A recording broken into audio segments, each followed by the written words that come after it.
So as you can see, I think in its simplest form, the flipped classroom can pretty much be summed up by what used to be done at home is now done in class, and what used to be done in class is now done at home. Now, it's a lot bigger than that, but that is probably in the least terms what the flipped classroom is.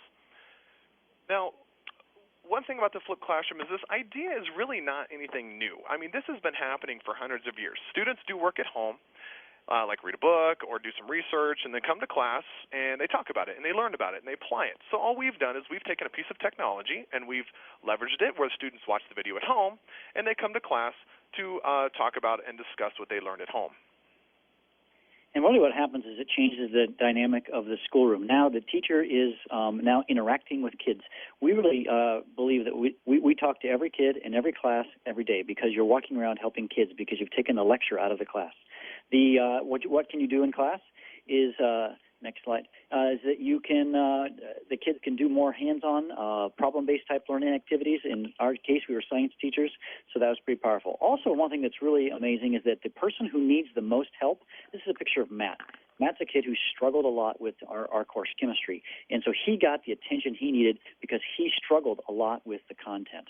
Now, this really freed us up for a lot of time. That's been something that's been very valuable. So if you look at this chart here, in the first two columns, that was the traditional class. In the traditional class, we had a 90-minute block, if you kind of add up the minutes there. We do a warm-up activity for 5 minutes, previous night's homework's 20 minutes, lecture content 30 to 45, and then guided independent lab 20 35. But if you look in the right column, in the flipped class, we're able to recover valuable class time. Just notice the time breakdown. You still have that 10 minutes to just answer questions from the videos, but you've got this huge block of time. It was very, very powerful. Now, as we wrote the book, as they talked about earlier, we discovered that there's like three key elements to making a flipped class work. Having these instructional videos, which everyone kind of focuses on, but it's really not the key. But also you can have engaging class activities. That was really key for us to kind of reinvent our classroom with better activities.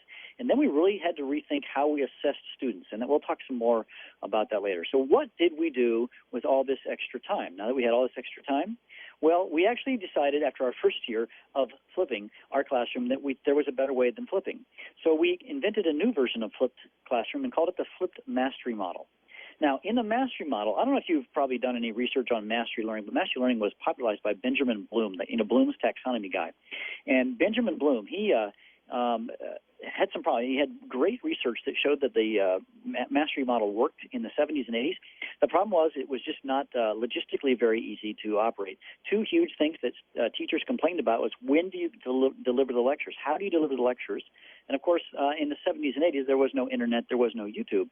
And so now that we can make these videos, that kind of solved that problem. The other problem he had was how do you do all this assessment? The assessment was really huge, and with technology, we figured out a way to do assessment so you don't have like 50,000 versions of the same test sitting on your cupboards. So the assessment piece has really been one of the transformative processes we've gone through. So most of my day is spent doing formative assessment with students, checking their understanding, redirecting them when they get off track, redirecting them when they have misconceptions. And then the students, wrong direction. Then the students spend much of their time just giving me feedback. And then they'll perform a summative assessment when they're done with the unit, and we'll talk a little bit more about that in a little bit as well. So what are some of the results that we're seeing from our students from this? So what we found is that the students become independent learners. We don't have a lot of time, but I could tell you story after story about students who became independent learners. They're not so dependent upon the teacher. So I think that's very powerful. I have not been a very good differentiator as a teacher before we discovered the flipped model.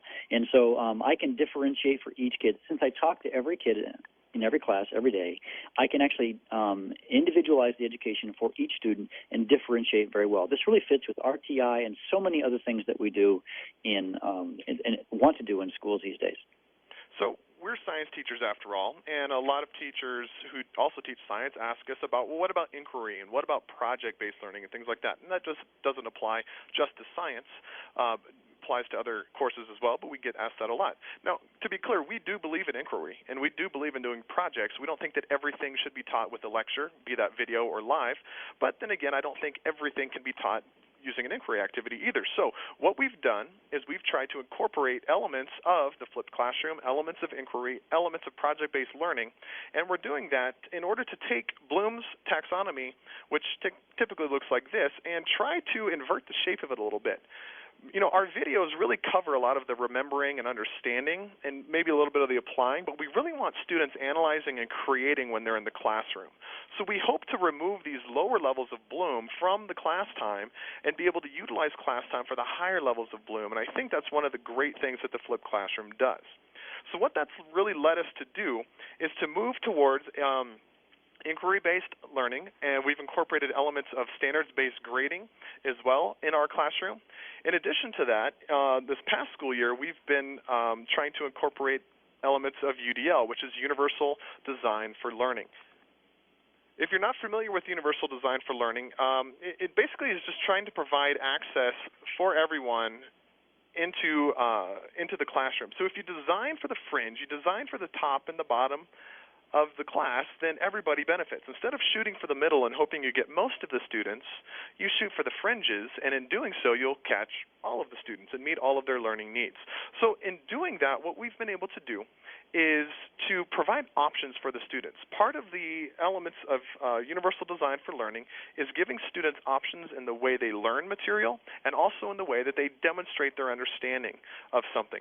So my videos are no longer required in my class. They are options. They are available for the students to learn. Now, some students, they might learn the learning objectives that I have established for my class through my video. They might read the textbook. They might research that objective online. And I, as a teacher, then help them learn how to filter that information instead of just being the one giving them the information.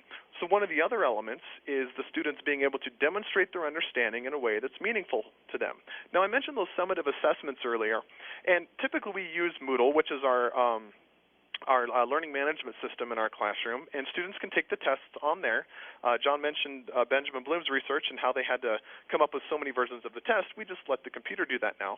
But some students do not test well, but I know that they understand it, so I give them options. This year alone, I've had students design video games, write comic books, write out in prose everything that they know about the particular learning objectives. I have students using Prezi. I have students building things. So the sky's the limit for them. So one other thing I decided to do on a whim is I wanted feedback on what on my tests were kind of worthless, given this age that we live in, where we have lots and lots of resources like the internet. So I said, you know what? All my tests are open internet. You can use whatever resource you want to solve my problems, to answer my questions. And so what I'm trying to get from that is feedback on what is really not that important in my curriculum that I could probably remove if the kid can just, search it and get the answer in 5 seconds. So John's going to tell you now what the flipped class is and is not. Yeah, so what we think it is that we think the flipped class is a piece of the puzzle. It's not the answer to all of education, but it's a piece of the puzzle. It's also a great stepping stone to what it's not. It's also not magic, and it's also not an excuse for a lazy teachers to sit around. We've heard of teachers who have used our videos and used them inappropriately and just made it an easy class. Next slide there. Yeah, it's a piece of the puzzle I mentioned earlier, and it's a stepping stone. If you have a teacher who's been a lecturer for 20 years and you want them to sort of think differently and do some of these things Aaron talked about, universal UDL and project-based learning, then I think that this is a great stepping stone. A great quote from a colleague of ours in Michigan. He said, "We don't use tool for the sake of using tools. We use the tool when it's appropriate for the job at hand."